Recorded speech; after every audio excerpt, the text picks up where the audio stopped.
Okay, get ready for a shocker. Here it comes.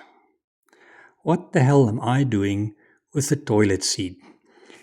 Let me explain. Just as soon as you guys stop giggling and going, ew, it's so dirty. No, it's not. I took that off about 5 years ago. It's lying outside. I found it eventually in the storeroom.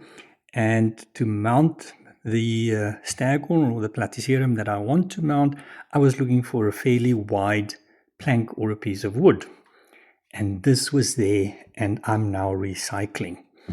I'm sure the Bambi Brigade would be so proud of me because I'm not just living in a throwaway society, I'm actually reusing stuff. It's not actually wood, I think it is bamboo. Doesn't matter, it's wide enough. And later in the video, you're going to see I'm going to mount a Platycerium bifurcatum, which is the common one. It's cold hardy. It's the one that you probably most often get. It's not a specialty plant. It's really easy to grow. If you don't have any staghorns or Platyceriums in your collection and you want to start, get a bifurcatum. It's the easiest one to start off with. So what I've done is the hinges of this thing got broken. That's why I took it off a couple of years ago. And what I'm doing now is I'm just drilling screws all around into the frame so that I actually have something to tie the rope to. It's very difficult when you work with a round object. The rope is going to slip.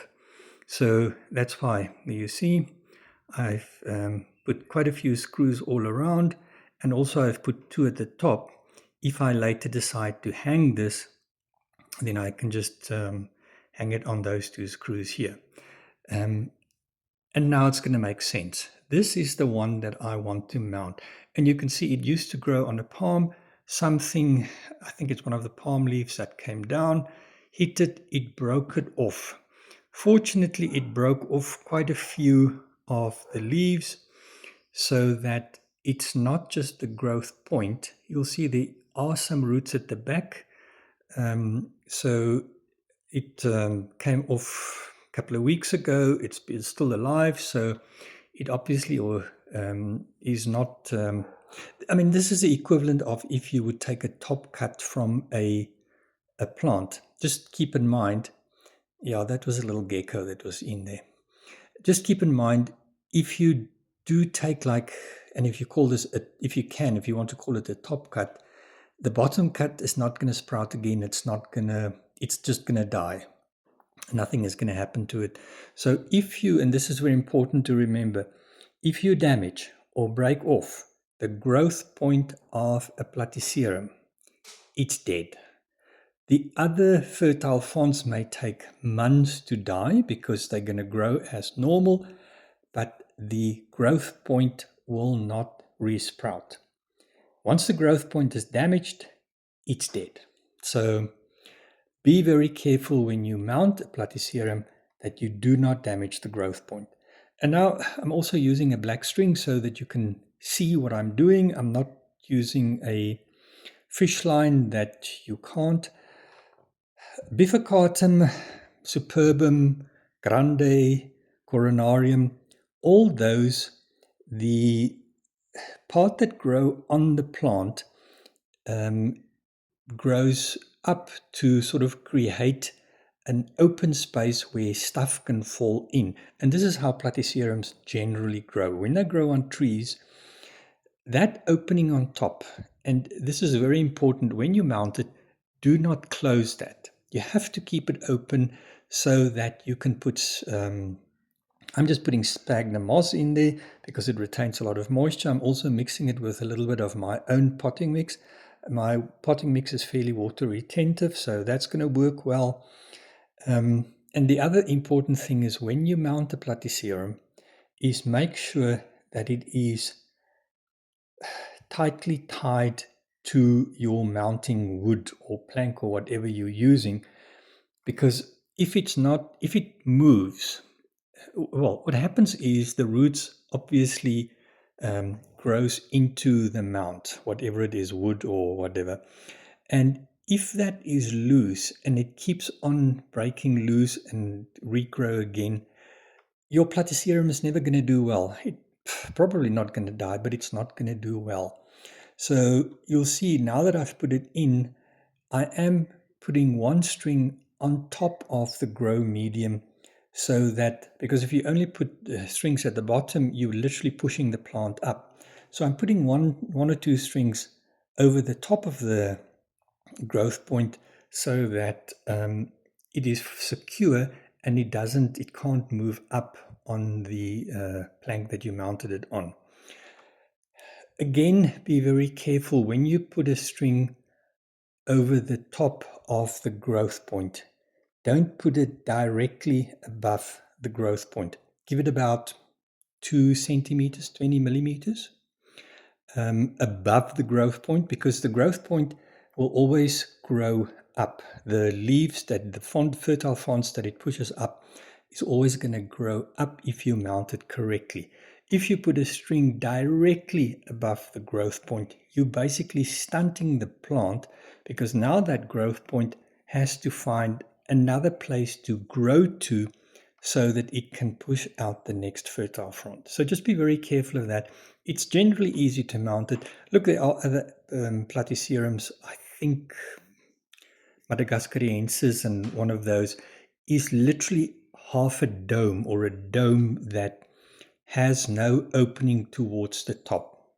Some of them just grow like that. That's perfectly normal.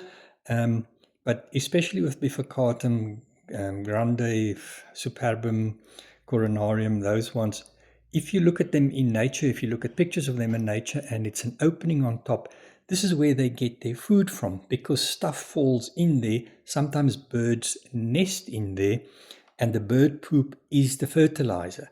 It's also when the leaves fall down, or the twigs or whatever break off, it falls into that opening, it decomposes there, and that is what creates the growing medium, or it creates its own growing medium in there.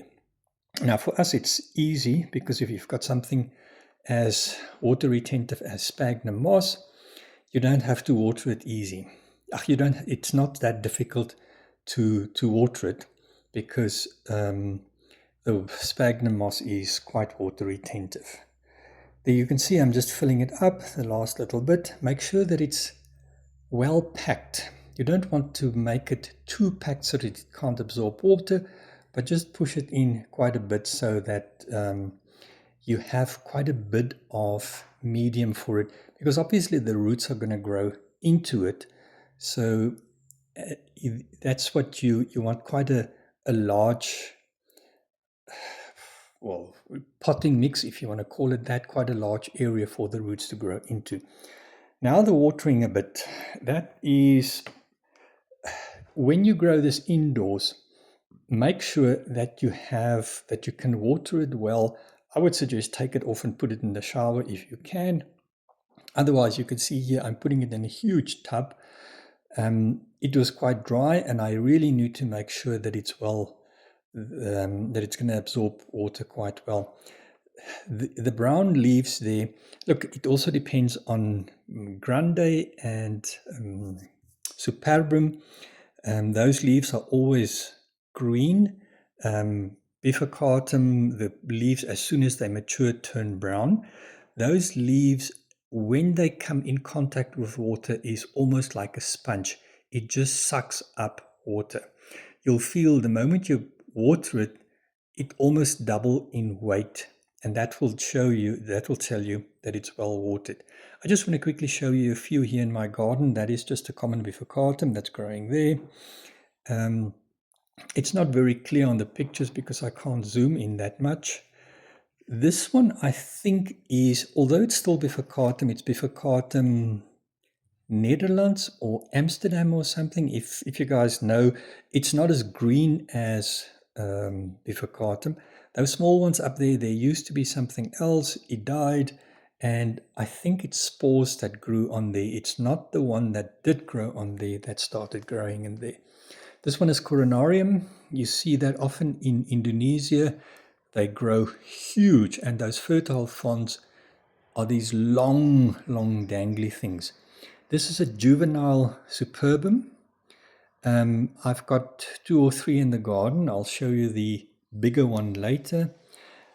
Superbum takes quite a bit before it sends out a fertile frond. Here you can see this one is sending out a fertile frond. The difference between when Grande bears spores on the fertile frond, it splits up in two sections. Superbum, on the other hand, has just one solid piece of spores on the fertile frond. That's the only difference between Grande and Superbum. This is just another bifurcatum. The bromelias in top is taking it over. I'm going to have to do something about it soon, otherwise this plant is not going to do well. You can see typical bifurcatum, they make lots of pubs. Interestingly about bifurcatum, it has been banned in Hawaii. It's been declared an invader. The reason for it is because it seeds itself so well and so easy, and you can imagine the humidity of a tropical island. They grow so big that they break the trees. Remember, this is not a parasite, this is an epiphyte, so they live on the host, not detrimental to the host. So the problem comes when they grow big, they break the trees, and then where the trees break, you have a fungal infestation and the trees start rotting. So that is why they become problematic in really hot and humid areas, because they seed themselves so quickly. This is another coronarium, but this one is smaller than the others. And also what you have to remember is because they grow in nature and they have this catchment area on top, it's easy for seeds and stuff to fall in there to sprout and then start growing. This can actually kill your Platycerium, so be careful if you have this in the garden. I have this problem with 2 or 3 of the plants where I've got this pest that grows inside and it's a ficus, I have to get in there with the ladder and cut them out. You see on the left there is a small Superbum, and on the right there's Bifurcatum. Remember that Superbum and Grande does not make pubs. That one that I showed you up in its, earlier, that's so high up in the tree, Superbum does that. It splits in two. And when it splits in two, you have to wait for the smaller one to grow a few leaves before you can separate the two. Because if you take it too early, you're just going to kill it. This is just to prove, I don't think this is Bifurcatum, I'm not sure which one this is. It is not a parasite, it's an epiphyte. So what I did here, and you can see the small little growth it made, the small little pub it made there on the side. I've just tied them to the brick. They're under the roof, so you have to remember to water them regularly. Okay, almost done. These are little seedlings that sprouted on the moss and the shade cloth. There's thousands of them. They're very difficult to keep alive once you remove them when they're still that small. This is the one that I mounted off camera. You can see the growth point is active, so it should be okay. And this is 2 days after we mounted that one. You can see the leaf has picked up a bit, so it's drinking water. This one is a project for another day. It's on a plank and there's plants all around it, and some of them are just too small. I'm not going to take it off now, but I'll keep you updated. If you've watched this far, thank you very much. Please subscribe, please leave a comment, please leave a like. It's much appreciated. It means a lot to me. Thank you, everyone. Have the great rest of your day, and I will see you in the next one. Bye-bye.